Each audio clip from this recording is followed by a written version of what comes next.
Alright, Ntumbudde. Muli mutya. Yakansubire muli bulungi. Olwali lunaku lwa mukaaga ennaku z'omwezi 23 omwezi gwa Januari omwaka 2021. Ennaku nno zitambudde ezaakonka ku mwaka ogwa 2021. Muli mutya mugyebaleko. Kansubire muli bulungi. Ntumbudde nga bwe nabagambye mwanguwe in case waliwo obuzibuzibu ku page eno. Tugenda ku page eri gye nabateeredde emisano beda gye mbateera gye mbamugendako in case waliwo obuzibuzibu. Bana batamanya ngamba bakozeemuko obuzibuzibu. Tujja gendere ku page eri gye nabasindikidde emisana obwedda gye nabagambye. Era yenna omuntu yenna atamanyi page eri gye nabateeredde emisana please mugende mugifollowing ng'obudde bukyali. Batamanya ngamba nabo bahayalinga company namba ya Huawei okuba nti batambulira ku page yange tebasobola gijjako okujjako kugihakinga okuyingira mu okukola balina okukola naye nga yo yabalimu okujjako tebasobola gijjako ekyo kyabalema. Ne hacking tosobola kulemesa haka kuyingira kola kyayagala. He can do whatever he feel likes naye nga tasobola kujjako page yange okujjako disorganizinga kyokka kye basobola okukola. So mbalamusizaako banyibire basebo mugibalako gye mutuusaako engalo etutuuse. Buli omu message ku page ye Free Robert Kyagulanyi Center mu and free our comrades. Leero ngenda kukola video eno njala muntagingira mu 7 kenyiri Yosef Tabaisira mutano wa Karekezi. Njala muntagingira ebitongole by'okwerinda. Njala muntagingira buli mbwa yonna eri wa Robert Kyagulanyi Center nga bagisindikawo ku Robert Kyagulanyi Center. Both ku main gate ne back door oba ne back gates zombi ebbiri muzitaginge kubanga kye bakolawo nkimanyi ngenda kibu exposing leero. Believe or not ngenda pe exposing leero. Mwe mwenzi okuza mu musibo okutegeera. Njala muntangire iso CMI mwe namba manyi kwe muri kuno mugenda kujja. These days imbagamba temuddamu kukujja ku videos zino mbanjagala mumanyi information gye mukola nti tusobola ogifuna anytime. Nti intelligence ya mwenfu nnyo tusobola ofuna information anytime.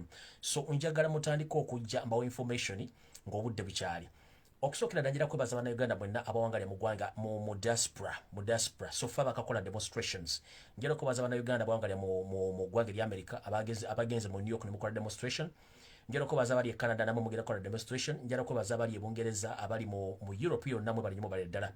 Ndabye ab'e Denmark ab'e Sweden ndoza sinna bategeera bulungi ab'e Netherlands mbalabye n'abantu bangi bakyakola demonstration. South Africa namwe mbalabye n'ensenda mugenda tandika okukola demonstration. Sembe bazze nnyo okuba nti mukoze demonstration eziri peaceful ne musindika message bali loud and clear mwe bali nnyo bali ddala. So mwebale nnyo temujjanga okwo. Bannayuganda abali ewaka ekyamwe tufumba mu kijja temufaayo nnyo etukyalina obudde. Mwenna bali mu Arab countries abasobola okukola demonstration please nabagamba mugende ku police musabe olukusa muteeko masiki mukole peaceful demonstration muyise message yammwe mugituuse wemulaga that's all. So tetwagala nnyo kukola fujjo yensonga lwaki twajja kuno ku nsi okuba tusobola okuyisa resolution ne baziwuliriza.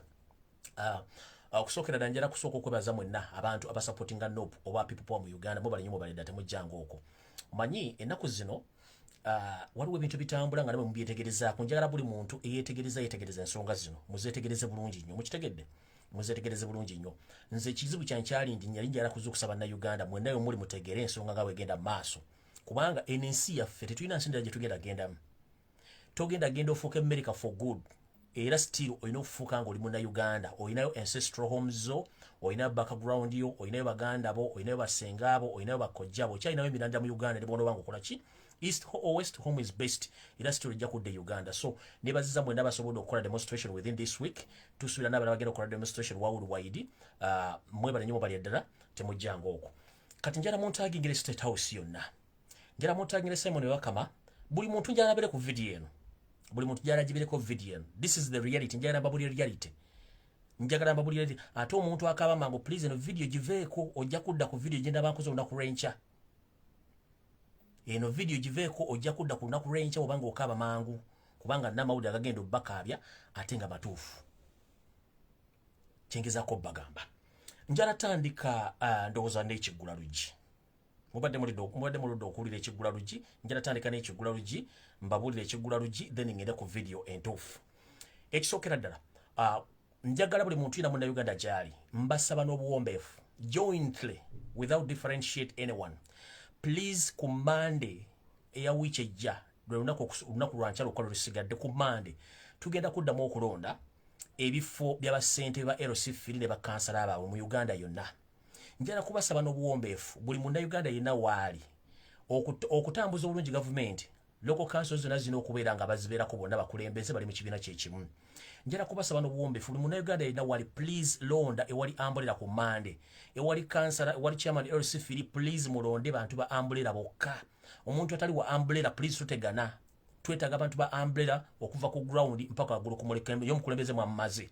Tulinza kubanja victory. So ku Mande, country wide, Uganda wide, tugenda kuba tulonda chairman, tugenda kuba tulonda LC3 chairman ne bakansala bonna bakiika ku kigombola mu ggwanga lyonna.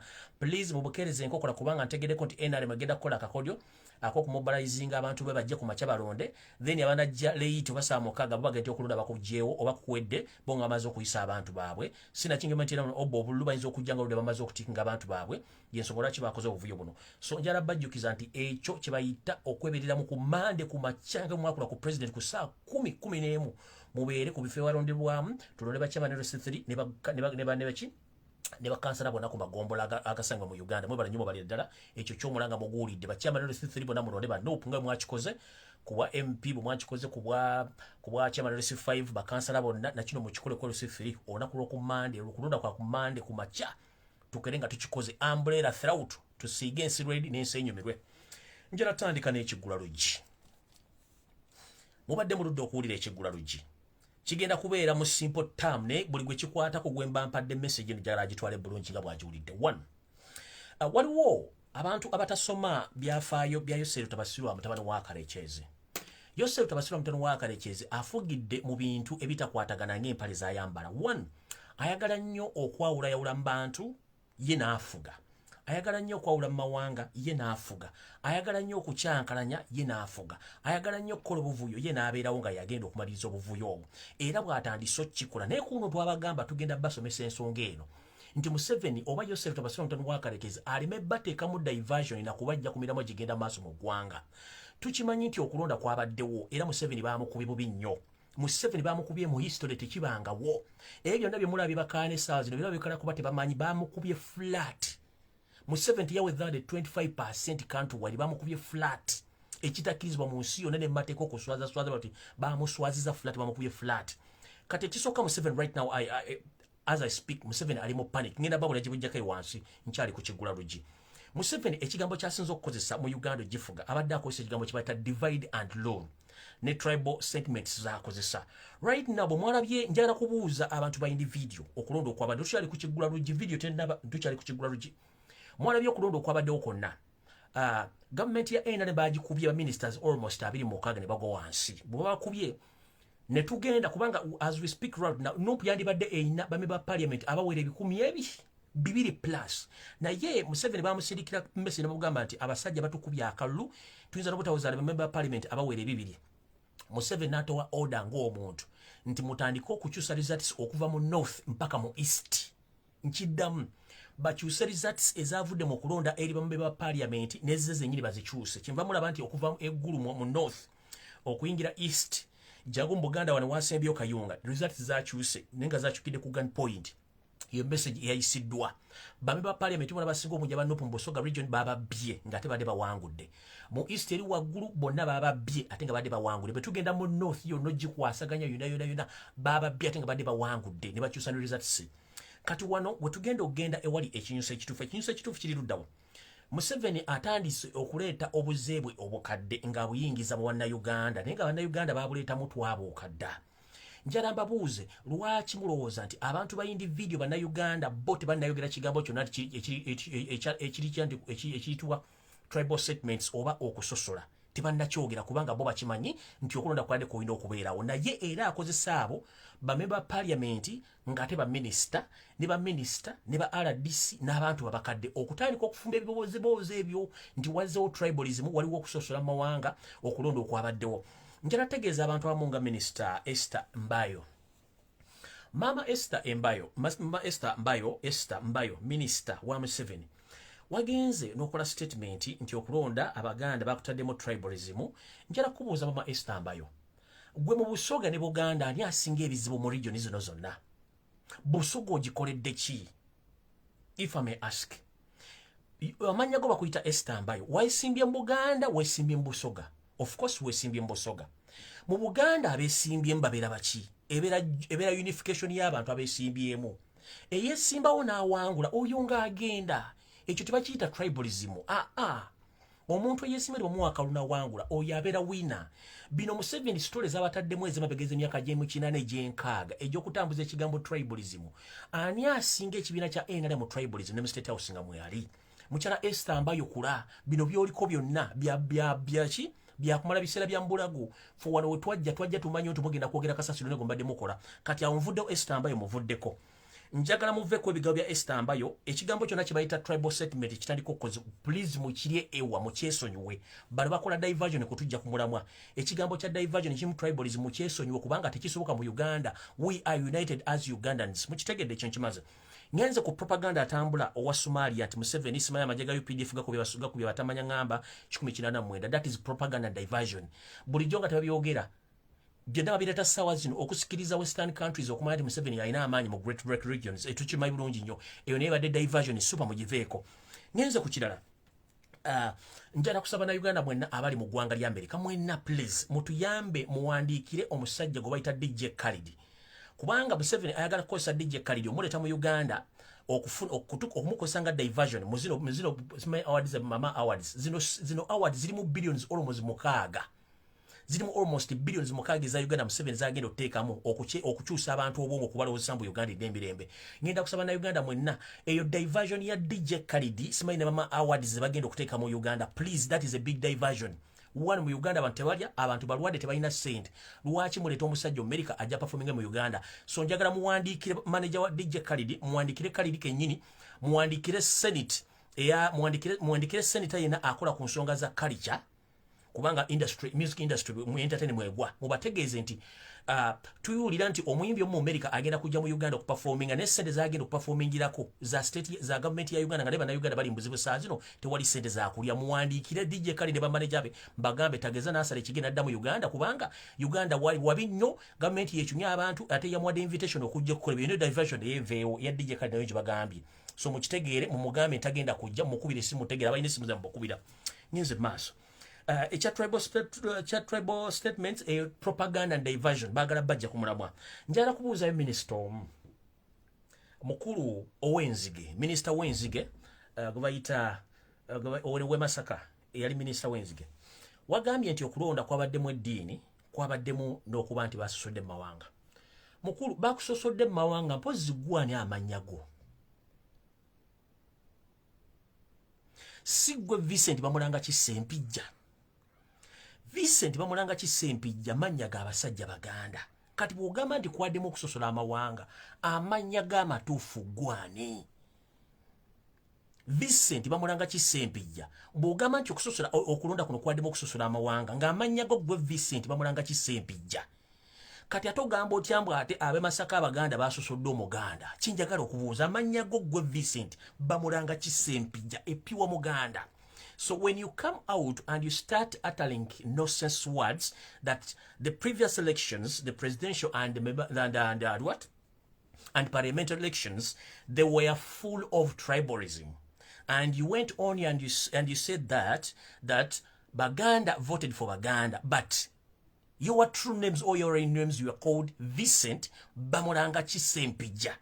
Those names belongs to Baganda, unless you have been camouflaging in Baganda or pretending you are Muganda, but inside you know that you're not Muganda. But if your real names, you are called Bamulanga Kisempija Vincent.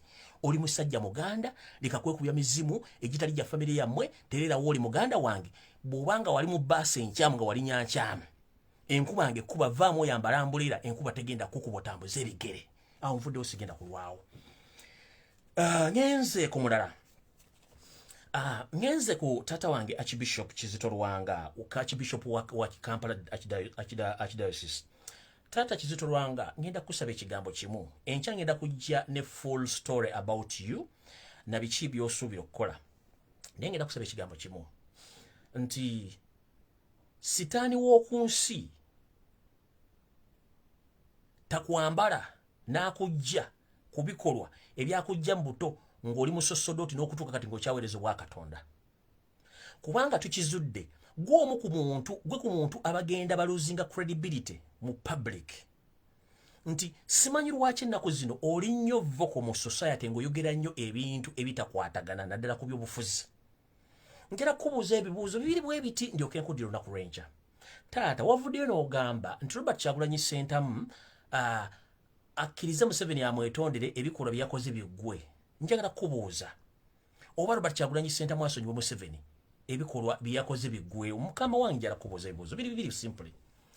Archbishop wa Kampala Sepidani Kizito Lwanga, Kyagulanyi Ssentamu alina amagye, Kyagulanyi Ssentamu alina ekkomera, Kyagulanyi Ssentamu alina kooti, Kyagulanyi Ssentamu yawamba abantu, oba Kyagulanyi Ssentamu yatta abantu, nedda si yabatta. Omuntu gwe wandisindikidde message yandibadde Yosef Tabasiro mutani wa Karekezi n'omugamba mukulu Yosef Tabasiro mutani wa Karekezi, lekera okuwamba abaana ba Uganda, lekera okutta bannayuganda, mulekerawo okwenyigira mu byobufuzi ebitali by'amazima na bwenkanya, ate mulekerawo okukozesa ebigambo ebitiisatiisa n'okugezaako okuteeka obunkeeke mu bannayuganda. Kyekigambo kye wandikozesezza. Robert Kyagulanyi Ssentamu talina statement gy'agenda kukola mbu yeetondere Museveni oba Museveni yeetondere Museveni enseddemu emirembe. No, Robert Kyagulanyi Ssentamu si yaleese obutabanguko mu Uganda. Obutabanguko buleekeddwa Museveni kennyini, yayina emmundu, yayina amakomera, yayina amagye, yayina buli kimu. Kati bwe mba nga ntuusa awo kiba kitegeeza ekigula luggi kiwedde, kati video etandise. Sharing a video. Ekigula luggi kiwedde, video etandise.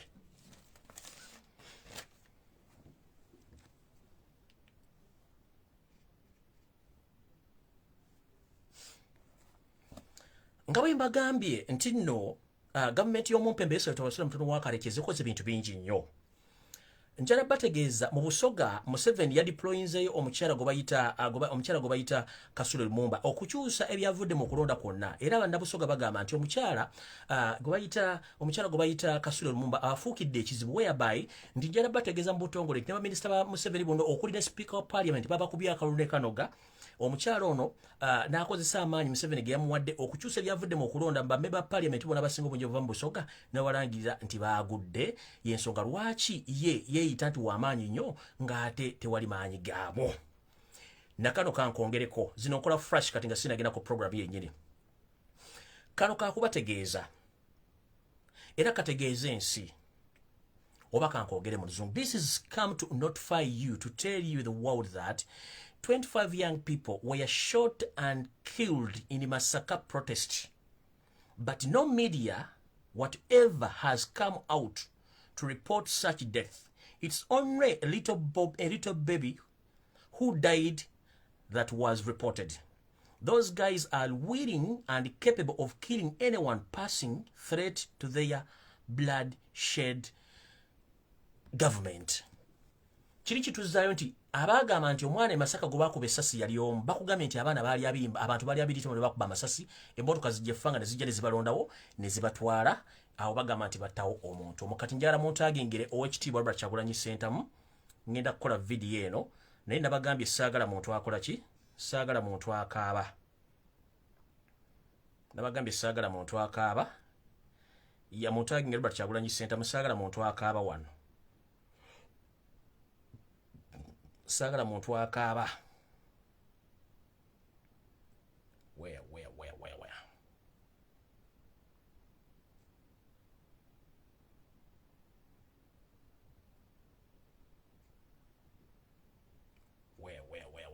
A minute please. Saagala muntu akaaba wengenda wano kuba video kategenda tandika bulungi nnyo.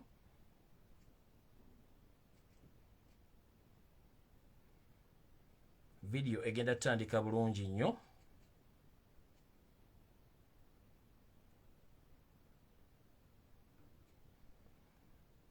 A minute please. Okay, kati video etandise.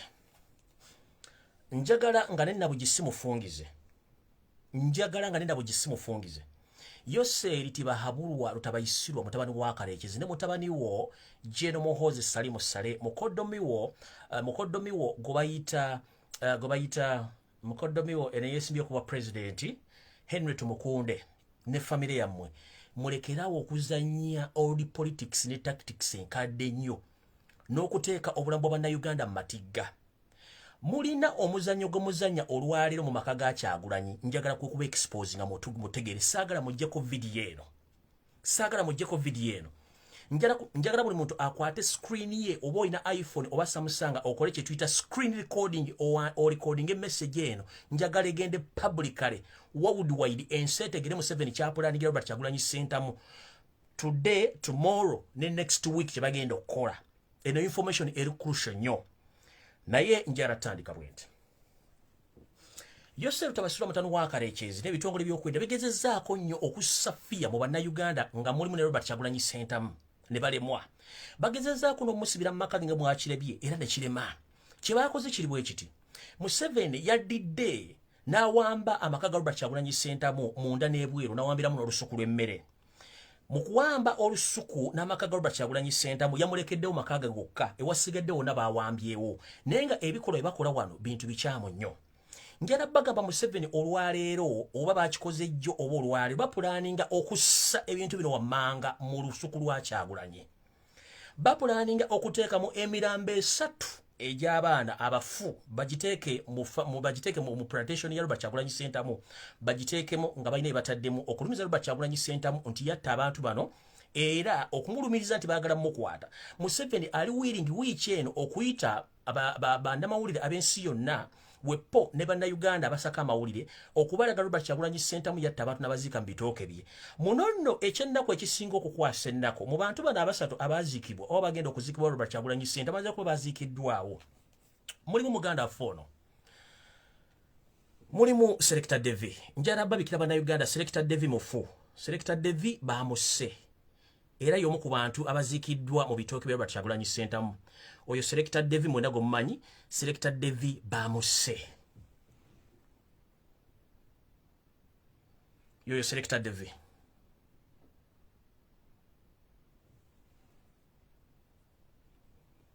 uyo Selector Devi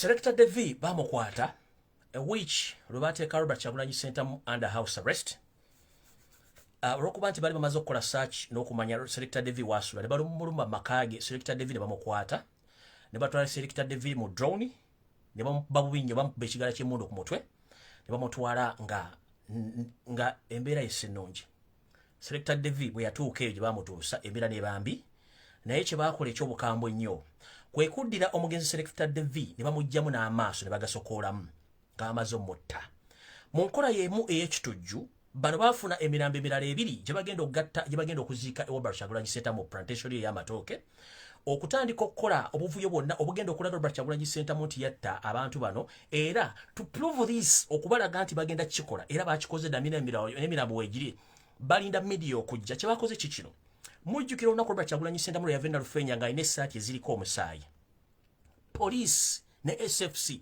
bajjako Robert Kyagulanyi Ssentamu essaati emu ne bagimutwalako Robert Kyagulanyi Ssentamu teyamanya papas lwaki batwala essaati eno baali bafumba case oba omusango mu musango gwe baali bafumba mu batidde Selector Devi n'emirambo 2 emirala bagireete nga bagenda kukozesa essaati eno ogimplicatinga ku mirambo gino nga bagenda giteeka ku mulambo kuba already emirambo gino giyinza okuba nga miziika okusinziira ku movements etwala okutandika yesterday nga tukosa drone zaffe ng'emirambo gino bagenda giteeka omusayi guno ogwali ku ssaati ya Robert Kyagulanyi Ssentamu babenga aba forensics bwe bajja okukola DNA test nga essaati eno gye basanga ku mulambo gwa Selector Devi oba ku muntu omulala yonna egenda kuba emakinga n'omusayi gwa Robert Kyagulanyi Ssentamu bwe baba bazikula emirambo gino balyoke bateeka Robert Kyagulanyi Ssentamu omusango gw'obutemu okuba nti yatta abantu bano kino bakikoze okwagala okuleeta Robert Kyagulanyi Ssentamu mu public nti yasiba mukwate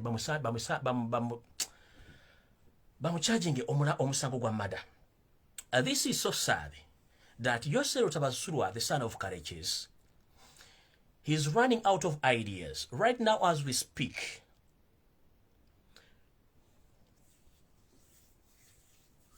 he sealed off Robert Kyagulanyi Ssentamu's house plus his plantation, bar plantation. Right now he's planting dead bodies, including the friend Robert Kyagulanyi Ssentamu by names of Selector Devi. Selector Devi was arrested 1.5 weeks back, but he was hit badly in the head and he died instantly. So they brought back Selector Devi and buried Selector Davy and the other 2 dead bodies into Robert Kyagulanyi Ssentamu's banana plantation so that they can flame Robert Kyagulanyi Ssentamu that he is the one behind the assassination of his colleagues. If anyone can recall, when Robert Kyagulanyi Ssentamu was arrested in Iluka district during the campaign trail, Robert Kyagulanyi Ssentamu was produced in the courts of law, while some of his shirt or his t-shirt was tied with blood. So one t-shirt was taken off from him by the security operatives without asking him the permission. So they took the t-shirt with the purpose that anytime anywhere they're trying to flame him with a murder case. So they have used that shirt, which is full of blood, and they brought that shirt to implicate Robert Kyagulanyi Ssentamu, that is the one behind the assassination of his colleagues, and they buried those dead bodies at Robert Kyagulanyi Ssentamu banana plantation across his house in Magere. So that's the trick Museveni is going to use right now. But as we speak right now, all those dead bodies are there. They are using these drone vans to transport those dead bodies from safe houses until those dead bodies to Robert Kyagulanyi's home, so that they can flame him. In the process, they are going to come with the police officers and the Department of Forensics to come and let me check here. To come and resume those dead bodies, so that they get those forensics officers to get the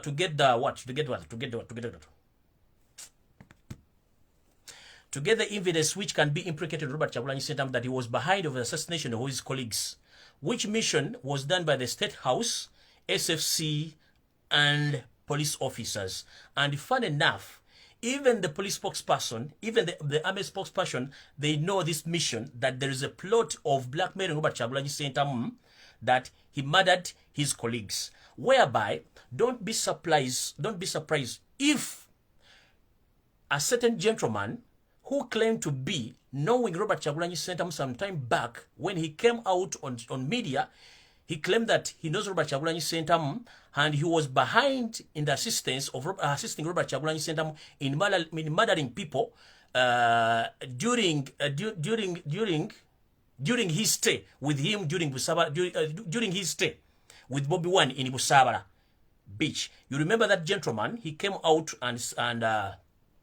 he came out publicly and recorded a video stating that he used to work with Bobby Wine at Busabala Beach, but Bobby Wine killed some of his colleagues, and those bodies were buried in Busabala Beach. So we came out strongly and we denied the allegations, and that story ended there. But please, publicly, if you see that guy again be used by the police to blackmail Robert Kyagulanyi Ssentamu, don't be surprised when that man is used in courts of law against Robert Kyagulanyi Ssentamu, because that's their trick. Ekinjagado bategeeza nti omuvubuka oyo eyali ebusabala bwaba akomyewo okuba nti agenda kukozesebwa state, okuba nti ali musango guno ogwokuba nti bagenda kulumika Robert Kyagulanyi Ssentamu nti yeyambisa okutta abantu ebusabala, oyo ajja kuba y'omukubo ono Selector Davy. Selector Davy mufu.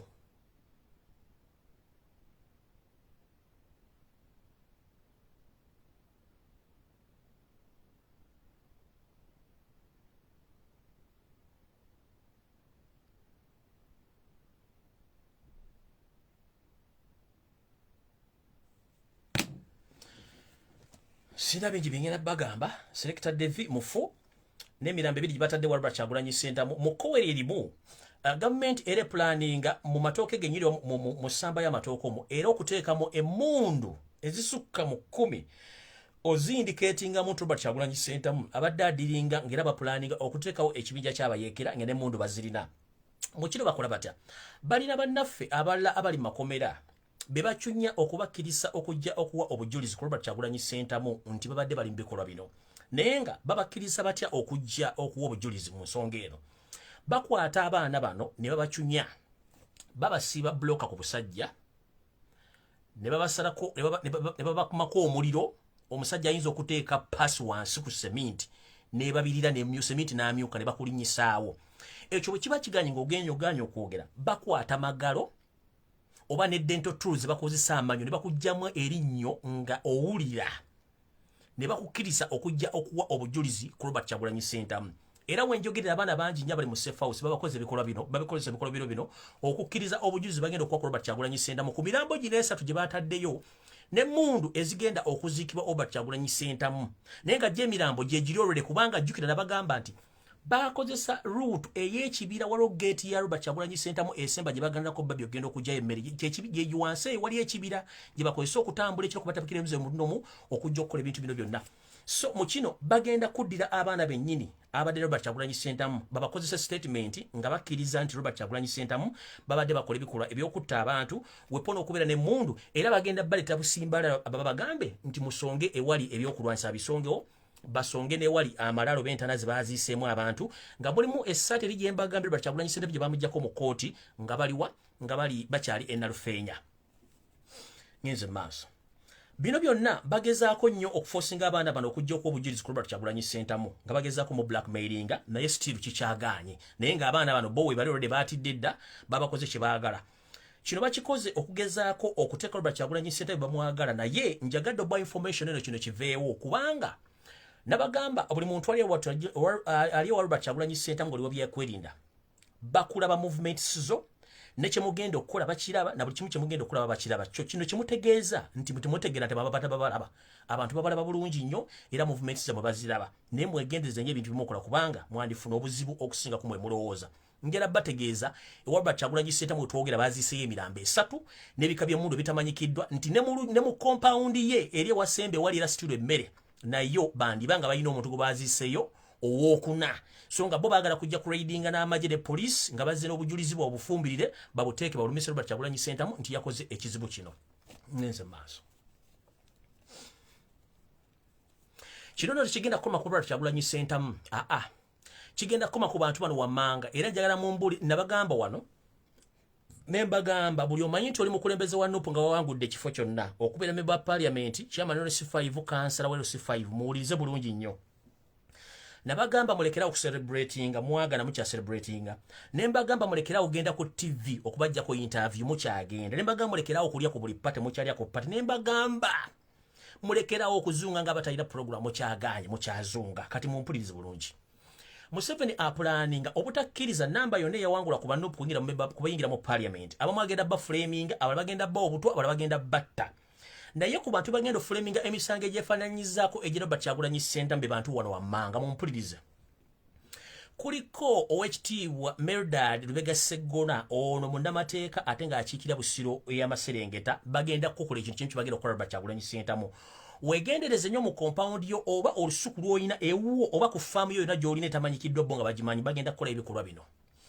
omukulu Mathias Mpuuga akiikira ekibuga ky'e Masaka owekitiibwa Mathias Mpuuga bagenda kukola ekikolwa kye kimu kye bakoze Mukama Robert Kyagulanyi Ssentamu naawe kebera mu bintu byo mu makaago oba kebera mu bimu ku faamu zo z'olina bayinza okujja okukola ekintu kyo kimu Segirinya Muhammadi owe Kawempe Segirinya Muhammadi nkulabudde emirundi egisinga obungi ne Segirinya ogaanye okuwulira Segirinya muganda wange ensinga bw'ogiraba abantu b'osinikira amannyo munnange amannyo bakusekerako ga kitundu Segirinya nakugamba mu video ne ga munnange oyinza obutalayira naye oyinza okugaa nti Lumbuye mulaguzi ne Segirinya kendeeza okugenda ku TV Segirinya bagenda kuwa obutwa Segirinya bagenda kukuba ebyasobola okutega accident ne Segirinya ogaanye okuwulira oba olina urban excitement Katonda yamanyi Segirinya wumulako bere waka mind your own business mulizootinge ku ngeri gye mugenda okunamu Robert Kyagulanyi Ssentamu ne Victoria President ebintu by'okwemulisa onaakuyise onage Robert Kyagulanyi Ssentamu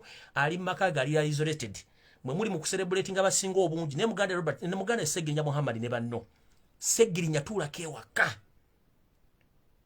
Segirinya tuulako ewaka nze nkulumirirwako nga muganda otukulidde mu ghetto otherwise bw'otakyusaamu eyakola ejja kuba esiridde nze nkubuulidde oba olina mputu oba malala oba ban excitement kyali wange balowooza nnyirako bayeekera gwe bagenda kuwa interview ekijja okuwesa interview genda obuze Buseyi kyajja ajja kukubuulira gy'ajja obutwa nkubuulira genda obuze Hussein gy'ajja obutwa abakujja ku interview tekuli wadde ja kuwona ekikumi genda mu parliament kwesimba abadde Robert Kyagulanyi Ssentamu mwali isolated mwali badde mutula kati nga elected members abambe ba parliament chairman sifani ba council munoonya solution engeri gye mugenda okuteekawo force omukulembeze waffe okulaba nti bamuta ne buli omwali ku lwenze ngende no please mutuleko wansi mumanye nti singa Robert Kyagulanyi Ssentamu mwali badde temuliwo muli mwenna eno is just a general message.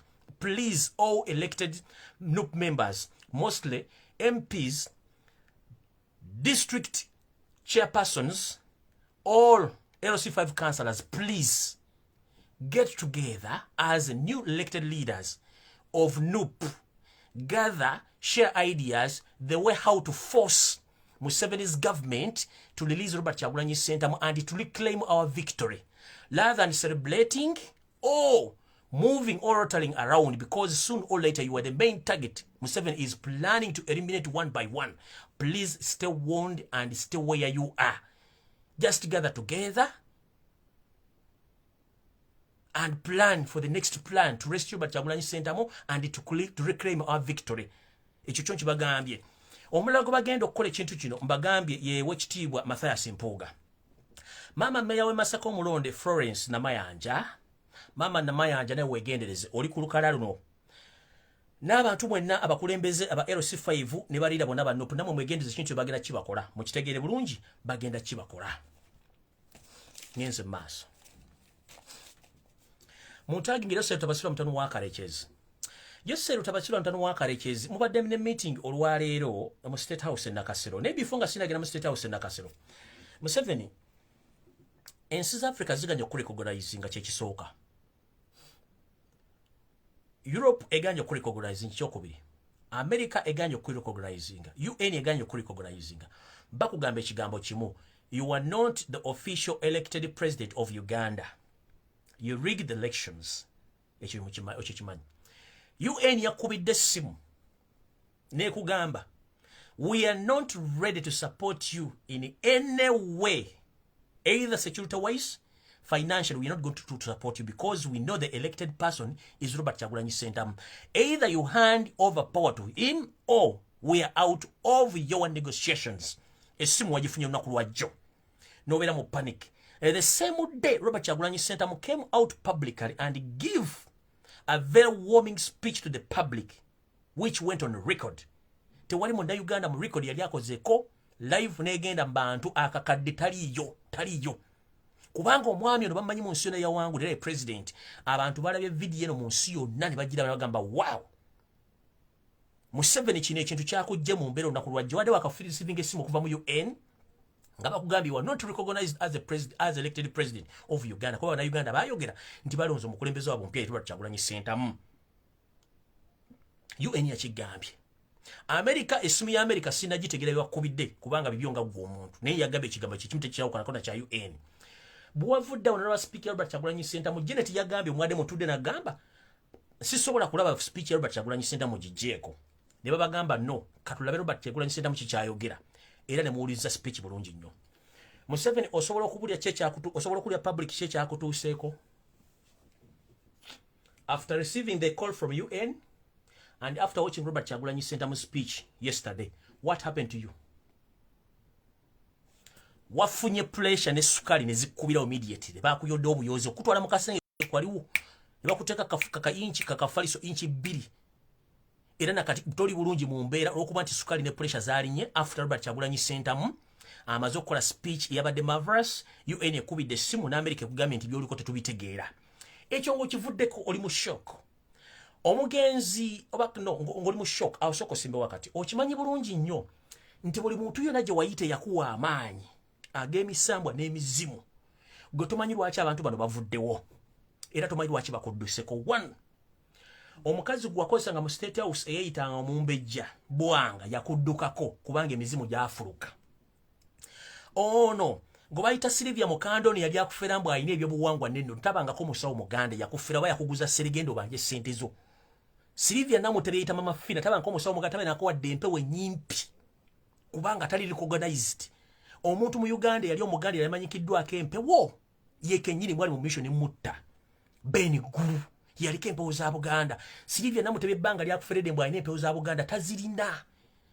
lumunja kupulengano voice note ng'omukyalo oyo afera abantu abali e Bulaya nga baguza ssere mu bintu eby'ekifere mujja kutya ensi ejja kutya nkiddamu lumu mujja kuza nga nzanya voice note wano oyo mukazi mukandoni Silivia byazanya eby'ekifere nga bba abantu mujja kutya agaba emikisa okuva ku miliyoni 4.5 ogwo omukisa gwambagirawo yanga musikiriza gulimu ne nuclear nga gwanguwa omukisa gwa miliyoni 3 ogwo gulwalwawo guba musiiwuufu agaba n'enzaalo kati n'obuuza omuntu agaba enzaalo gwakana nga wazaala kamu nga kabumbuzi we kati wazaala kafiina kamu tosobola kwewa ddagala gwe n'ozaala obwana busooka kwobwo obadde n'abasajja mudidi kyoga abasajja badde tebasobola kuwakisa mbuto so Museveni abantu bonna badde bakukolera eddagala bonna bafudde one namwe tebyakulimba nti musawo muganda tabanko wadde lubaale wadde omumpi wadde n'akamuuyu mufere kubanga omuntu yali omutuufu yali empeoza Buganda yali Kateebe ne mugoba iyo program jajiddamu encha owokubi yali Bene Gulu omusawo yali kyamalo basaba Baganda bonna mu Uganda bweka yine mukolo kujjukuji ne mafina ne mujjawo ne mulyo kwa muleto ono mama fino mufere ne mugenda muleta ne kulanama ne simu bbi mulwadde ne muleta ne baka bona Jumbe yali agenza okufera abantu be Busoga agenda kwefula bujjagali nga tekisubuka emisambwa gya Busoga mirala nye gya bujjagali si gya Buganda kabona Jumba gwe kennyini bakuwasa buwasa omusajja bakuwasa bati atosobola kubezawo makaago toyina kuwa depo n'oli mufere mutunda sere ku makubo ne mumbu ezekisiu muli mukubba bantu abasa tumazo bakutegeeza bulungi tibona bo banja sente zibaba zikuwe kuba tebana kye basobola kukola nothing they can do tebalina kye basobola kukola tuzze ku bwanga yakudduka ku emizimu gikyuse ekyo ne kigenda omusawo Omunyarwanda eyali abeere Galuga era naye yali akusamirira amanya gagenze I can't recall the name right now nenga amanya ago nagogera naye yakudduka ku yaddayo e Rwanda twabadde tuli awo ng'omusajja akulimbidde ebbanga Bisaka nga yasinga obulogo mu East ne Central Africa nga ayita mu ddiini sima United sima bikoze bitya olaba Bisaka yeke nyini ngenda kubulya public ekyase Bisaka yagamba mu 7 don't worry about this boy but Kyagulanyi Ssentamu I will handle him because all my powers belongs to me and you Kyagulanyi nobody Ssentamu can't defeat you and can't gather even 1,000 people on a certain rally Bisaka we yagamba nkimanyi olaba Museveni kuliko you are watching Bisaka we yagamba ekigambo kino you are well contented no muwase no mwana security but like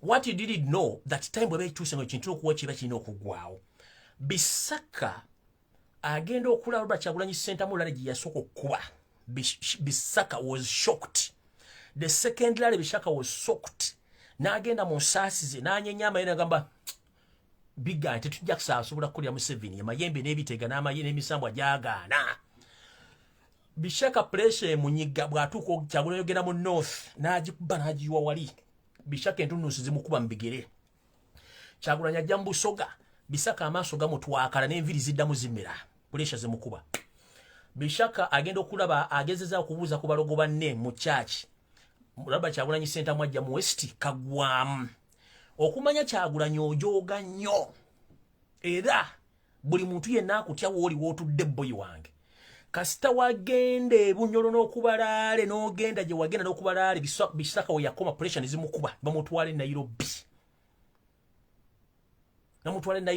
bagata bisoba okutuusa gye yafiiridde gye batayagala kwogera Bisaka yafudde lwa pressure Robert Kyagulanyi Ssentamu olw'okuba nti yalemba Museveni nti emisambwa gigenda kulemesa Robert Kyagulanyi Ssentamu okufuna obululu yali afunye mu Uganda Bisaka n'afa pressure yafudde pressure tokyalinawo mulogo wadde n'ogu nekisooka Bisaka yafudde omusawo Munyarwanda abadde akola emizimu gyo yafudde bano mafiira bonna bafere bakula tewakyali gw'olina kulaba tokyalina gw'osobola kulaba bwanga naye yakuddukako tokyalina ky'olina kulaba kati bwobanga kati ku nsonga ya Bisaka nga ngiwummuzaawo Kyagulanyi oli w'amaanyi olaba otta emisamba nga togikutte nako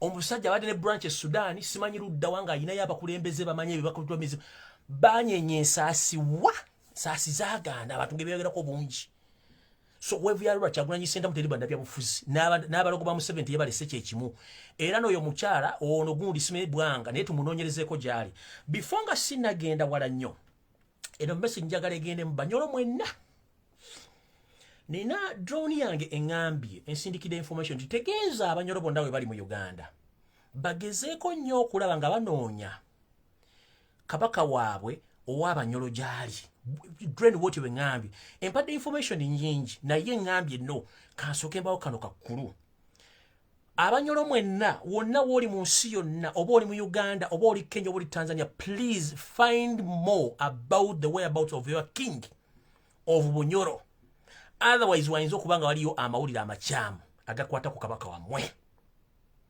Museveni alina system emu bwatta tageti ye asailensinga bonna bamuliraanye n'abasailensinga n'abajjawo so silence eri mu bwakabaka bwa Bunyoro whereabouts za kabaka wa Bunyoro alaminga so ngambye Abanyoro mwenna mugende mutandika okunoonya ewali kabaka wammwe gyali otherwise drowning gisindisezeeyo ekuŋŋanya amawulire naye nyinza obbalitira amawulire nga si malungi okusinzira ku drowning kye ŋŋambye ngiyinza obbalitira amawulire nga si malungi naye nkyabawadde omukisa mugende munoonyereze kabaka wammwe gyali currently otherwise amawulire si malungi aga drone ya kabaka wa Bunyoro wengakomeza mugende Abanyoro mwenoonyeze Bunyoro kitala kingdom buli omu gyali Omunyoro noonyeza kabaka waali otherwise system agitegedde wano wengendo gambira omumpembe oba taata waffe ow'ekitiibwa Cyprian Kizitolwanga Archbishop wa Kampala Museveni ngafa bamusomeno tumumanya Museveni akolera munda alinga nvunza Museveni alinga sirimu ayingira musayo mala muteka microscope n'omunyola bwoti n'omwetegereza enkola ye bw'otamala mwetegereza nnyo tosobola mutegeera fe abategeera tutegeera taata waffe Archbishop Dungu awumulidde e Masaka olwale Archbishop awumulidde Masaka olwale baziise taata waffe Mukama akuwummuza mirembe naye ofudde n'enyiike ku mutima enyiike eri etya enyiike eno Ekereziya ya Uganda yamanya nti wafa ewiiki namba emabega Kereziya n'esirika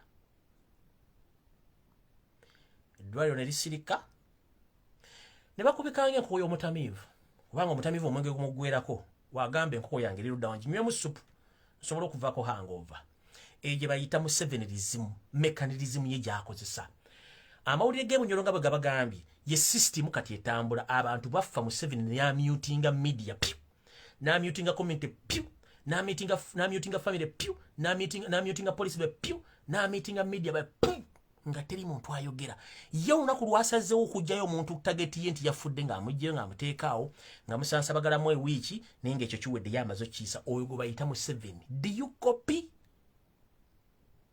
Museveni nvunza Museveni kawuka kasirimu kabeeramu olina okubeera ne microscope okanoonya bwoti n'okeetegereza n'okazoominga okafuna okumanya enkola yaako kati abatannamanya kawuka kano temujja kategeera okumanya sirimu ono aluma sirimu yasirikisa Catholic Church bwe ne basirisa media bwe ne bagisirisa ne basirisa family bwe ne bagisirisa ne basirisa Kitovu hospital bwe anti lubeerage nti kati mute ne bata musajja mufu era bamuziikiddewo Mukama akuwummuza mirembe tulisinkana mu nsi endala naye eyo nsi gye tulimu so nno ekyo nga nkimaze njagala genda ku nsonga endala ensonga endala yeeruwa Museveni olunaku lwaleero obadde ne meeting gy'obadde nayo mubaddemu meeting endakasero mubaddemu gwe kennyini Amama Mbabazi Jim Wes Katumbu Amara Museveni kennyini Janet Kembabazi ne Muhoozi Kanyero gaba meeting gye mbadde mu State House endakasero kye kibadde mu meeting eno muli mu kusala entoto olw'okuba nti pressure zibatimbye amaaso gabatwakadde embuto zibakuba obugalabi nga gwe bakwatidde mu bwenzi omanyi baba bakwatidde ku mukamusajja naye obanga olikanya muligola Moses obulima abwefunza n'olaba nga n'amaaso mu nju mw'oli ng'olinganga ali mu katandaalo akakyamu so Museveni saa zino waatudde njala bagamba kino mukijja ku nze Museveni alinga omusajja gwe bakwatidde mu bwenzi mu njumba y'omusajja ng'omusajja akonkonye tototototo ne bw'obanga obadde bakuyita kafulumu kalakata ekiwojjolo jajja n'ogenda mu nnyumba y'omusajja oba omanyi nti omukazi talina musajja oba alina omukazi oba alina omusajja but the moment ng'oli mu process n'olira akonkole bayo ne bw'oba wamize maanyi ga kisajja bye tuyita Viagra obulimmo atomanji bulaga ba era bwesibira omuntu bwa amaaso ne gatandika okutwakaala oba leto tuyana ntandika okutuyana ombiri ne gukoggesaawo eyo nononya woyita mu kitanda nga tojjaawo noyagala ennyumba ekumire nga tesobola kukumira noyagala oyite mu baati ennyumba eriko siiringi noyagala oyite mu dinisa nga mu dinisa tojjaawo ng'oyinza n'okulaba wali akambe oyinza n'okulaba amafuta ng'osobola okwokya omuntu ajja naye nga you can't manage kati Museveni right now is paralyzed.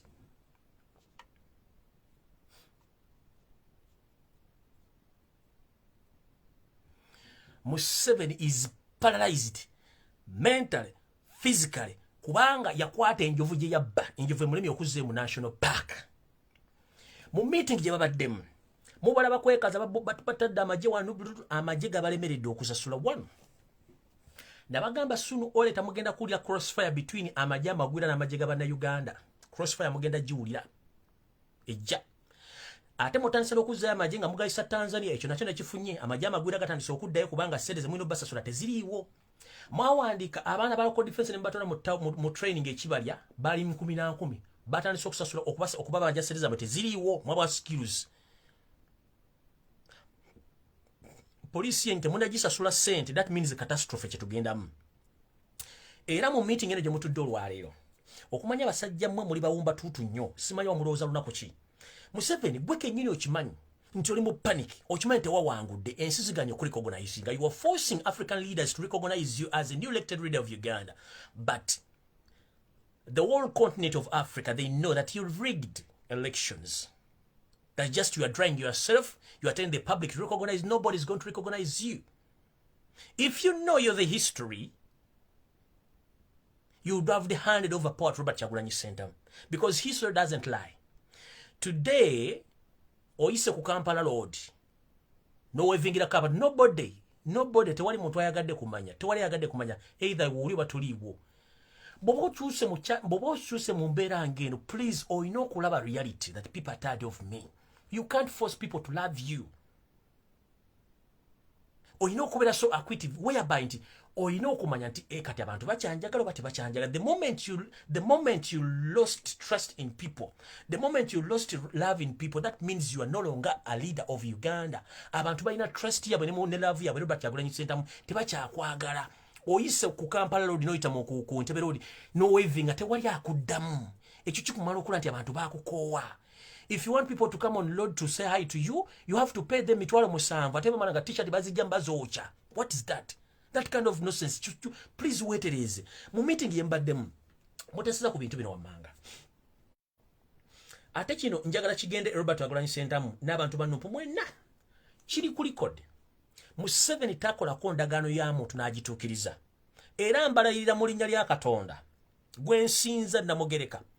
Ate ateeka mpagi ku ggulu okwo nga yakyusa langi zonna z'ayagala buli ludda ayagalira, enzirugavu, enjeru, eza kivuvu, ebwezitya, n'ateekako ne rainbow gwe tuyita musoke, n'anywa amazzi ge tutamanyi bungi bwago. Museveni ku nsi kuno takkirizaako okukkiriza ndagaano n'egenda mirembe nga bw'agyagadde, tatukkiriza ndagaano tekibangawo. Endagaano e Nairobi yamulema, endagaano zawa zamulema, zonna zagenze n'abadde nga yenegotiate okunegotiating ensi endala, still amaliriza akoze buvuyo. Mu meeting gye mbaddemu olwaleero mugambye yes tuli ku pressure, tuli ku panic. Kubanga you ere bagambe tebagenda bali recognizinga, temusobola kufuna loan wadde aid okuva mu nsi yonna nowhere. That means n'abantu baloko be mutandise okufubitiza mbakuba emigo tebagenda kusasula musolo, bagenda kujja wa sente. Era kino kigende buli MP gwe balonze chairman of filime ba parliament bwe musiruwala musimu muli mukujaganya essaawa zino Uganda terina de n'ekikumi kyegenda basasula muwame ba parliament chairman of 5 until nga Kyagulanyi president. In fact, let me state like this: whoever think that you won, that you are a member of parliament, chairman of C5 and all LC5 councillors, that you think that you've won and you are celebrating, please, it is high time to sit down and resort to the system of reclaiming your victory so that Robert Kyagulanyi Ssentamu become the new elected president of Uganda. Fail to do so. World international bodies, they have not yet recognized your Senator of Kareches, including international government, banks, and UN. So, if you are jubilating, celebrating, who is going to pay you? Nobody's going to pay you, because even the indigenous Ugandans, they're not willing to do business with Museveni's government. Even the international banks, international governments, international bodies, they're not willing to work with yourself to persuade the son of Kareches. That means Uganda is going in a mess. So you are celebrating, thinking that you are in the office, you are going to gain money, please. Temugenda kufuna de chisente nechi kumi nechi. Ila mu celebrating ila bwene Robert Kyagulanyi Ssentamu si president. Temugenda teri agenda basasula musala kuba sente teziriwo. Teziriwo. UN yakugefe tetukumanyi, America yagete kumanyi, European yagete tetukumanyi. Kati ogenda kola nani? Tewali temuni yagenda kujja sente agenda basa ninga kupapula mufune sente. IMF ekulwa yo America, ekulwa European Union, ekulwa UN anagenda bwa sente. Teri agenda bawa sente. So nekyo mukimanyi. Mu meeting gye mutuddemu ng'era bwe tugamba nti obusiru butta enjoka ezirumanyirizo bw'amala okufa gy'obeera zigenda kulya kwani kye tuyita obusiru butta. Yosef Tabasira mutano wa Karekezi oli mu kutta bannayuganda b'owamba ku makyano olw'eggulo n'obateeka mu safe house. Eyo example oba ekyokulabirako kibeera kirungi nnyo Republic nedda. Okukwata abantu abadde bawangudde n'okisaliza kisi zaabwe ekyo kyakulabirako Republic nedda. Gwokolowooza nti ojja kukozesa amagye okweddiza obuyinza by force kikola nedda. Kati gwokulowooza Robert Kyagulanyi Ssentamu mu meeting gye mutuddemu timugenda mu force oba mugenda mu seducinga oba musikiriza ajje mutule ku meeza mufune dialogue muteese ku ngeri gye mugenda okugabanamu mu buyinza. Naye nga mugenda okugabanamu mu buyinza mu planning mufula vice president oba prime minister wekibadde mu meeting eni olwaleero. Naye bwe mmala okuteesawo na bana abantu ababazze mudda mu kisenge kyammwe n'ebbaawo ne kafamira Katonda nnyo akatawala abantu 10 ne mugamba no. If this man accepts to be the prime minister, yes, we are going to work with him for full complete year. But towards the end of that year, we are going to assassinate him, either by poison or by crashing a plane. Those are two options. Kati zino zibira negotiation ki? Zino zibira negotiation ki ze mugendamu? And who's ready for these dialogues? Kubanga musebe tukumanyi government yote tukiriza ndagano. You are planning for a dialogue, you are keeping on kidnapping people, you are killing people. The same time you are planning to kill more people and you are seeking for dialogue. Who's going to accept this nonsense? And then after negotiating with the person that you've agreed terms and condition, now again you go behind the doors, you start discussing other issues. They how to eliminate this guy. So mu planning is okugana mugenda mu seducing ajje mu prime minister or vice president. Thereafter ate mu kuleka meeting akaleke mbaddemu mugambe tugenda ku making sure within the process of 1 year tuba tugenda mujjo tumuwa butwa oba tumuteke mu nnyonyi nga mwakola Salva Kiir ennyonyi ekurashinga afe nga mutumira ku mission oba oli driver oba pilot wa mugenda teka mu nnyonyi akurashinga ennyonyi afe. Mubongo bwa mukola lunako ki? Abagenda okubanga muli mu dialogue eno be mutumye omumpembe mwagala kuyita Buganda Kingdom nga mukozesa Charles Peter Mayiga ayogedde mukama we Ssaabasajja Kabaka Magulu Nnyo ndi mutebe w'okubiri mufune meeting Robert Kyagulanyi Ssentamu kuba mumanyi Robert Kyagulanyi Ssentamu asobola okukkiriza nnyo mu Kabaka. But let me inform you this, Mr. President. No, sorry. Let me inform you this, Mr. Yosef Tabasirwa, the son of Karekezi. As we Ugandans, I'm stating this statement open. As we Ugandans, as we speak right now, we are unstoppable. We are not willing to negotiate with your interim government as we speak right now. We need our victory as Robert Kyagulanyi Ssentamu, the new elected president of Uganda. We are not interested in any dialogue or negotiation. And any plan which I've already got here that you are planning to use His Majesty the Kabaka of Buganda already mwenda mutabi wokubiri to negotiate with Robert Kyagulanyi Ssentamu, that one can't work out because His Majesty the Kabaka, he's less concerned about politics. It's you yourself and your cabinet. You wrote it categorically in the Constitution of Uganda that all traditional leaders, they are not supposed to participate in politics. So why do you involve His Majesty the Kabaka of Uganda in practical politics activities? It's you who wrote it in the Constitution that all traditional leaders in Uganda, they are not supposed to participate in politics. How dare you, at the moment, you are in panic. Nobody has recognized you as the president of Uganda.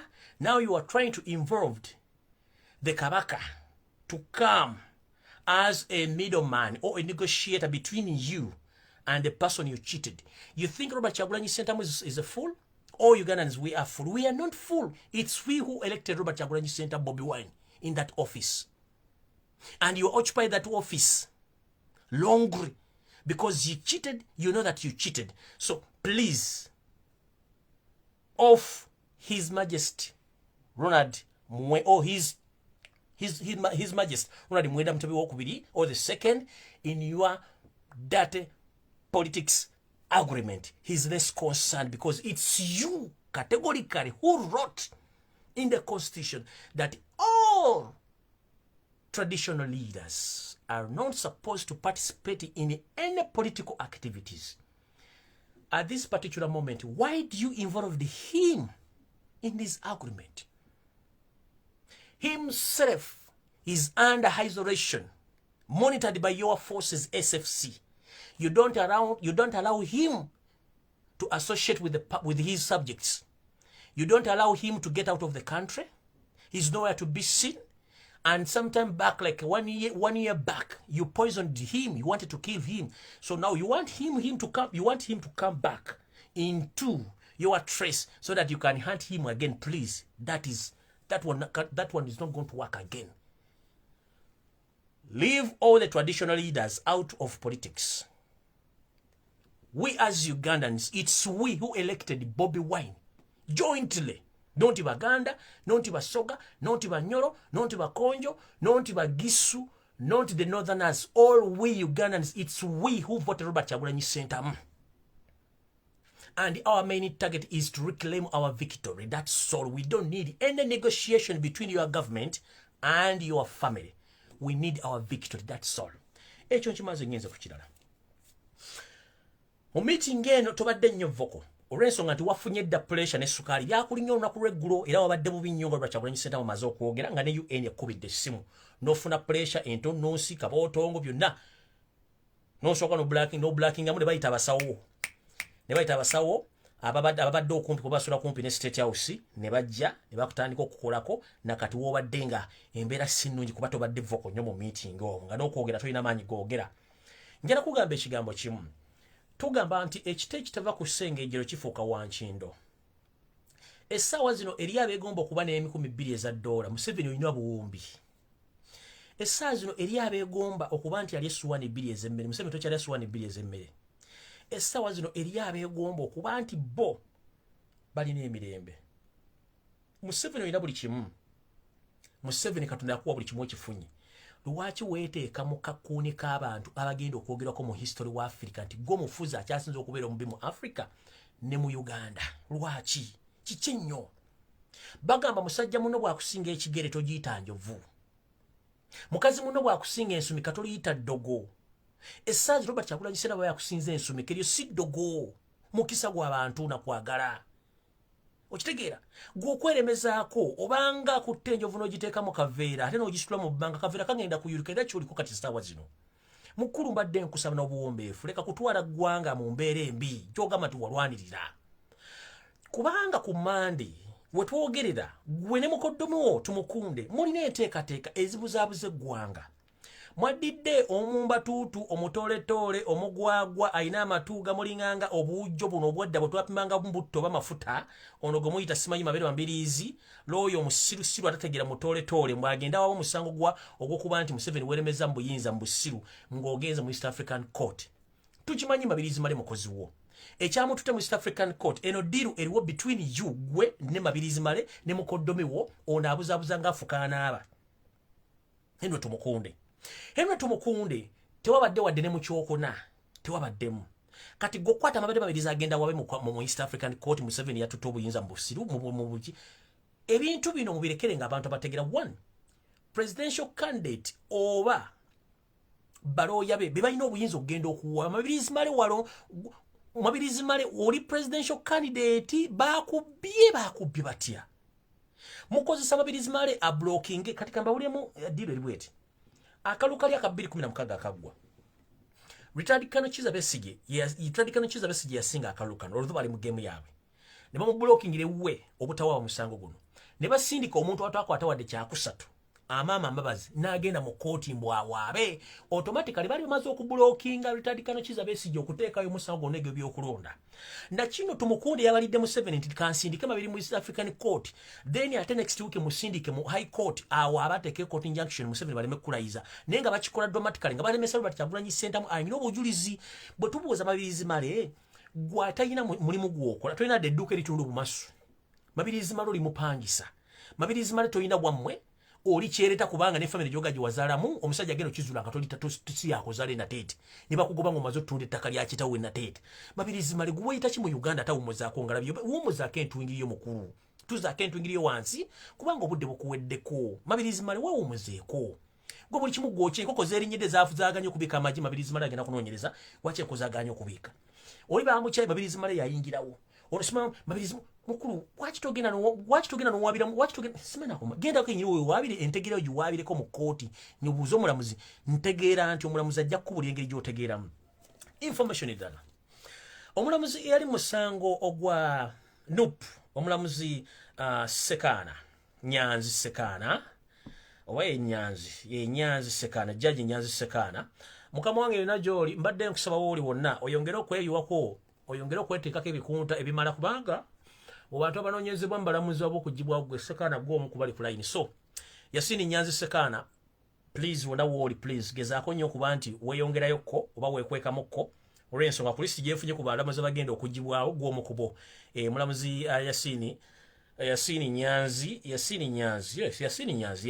yali musango gwa nup nkusaba gyoli yonna ogezeko okwekweka nga n'obudde bukyali kubanga gwo omukubali ku lukala Museveni lwayagala okumaliriza nga obudde bukyali ekyo nakyo kibagambye ensonga endala mbabulidde ekyatumukunde kya planning ku blockinga Kyagulanyi ogenda okuwa omusango guno kati nja kusaba lwe banupu bonna before obudde bukyali kuba tusigaze ennaku ntono nnyo okuteeka omusango guno mu kooti nga bwe tukyalinda Ekiddako kubanga tulinda mande singa kooti tewalukusa Kyagulanyi Center mu kufuluma mu njuye awe tutandikira olw'ensonga Museveni akimanyi nti bwe yali agenda mu siko okulwana mu 1998 amakubo gonna bali bamaze okugaggala ag'emirembe Museveni bw'oganda Robert Kyagulanyi Center mu okutambula okuva mu makaage kiba kitegeeza kooti wagiggadde Kyagulanyi Center mu mukatidde waka yawangudde yes oli mu kutta abaana baba nti yes ate blocking a peaceful way of demonstration nakyo bw'okiggadde olinda ki bw'onyigiriza nnyo ennyinda eno ebiseera ebisinga ogireeta omusaayi si bwe kiri nti ye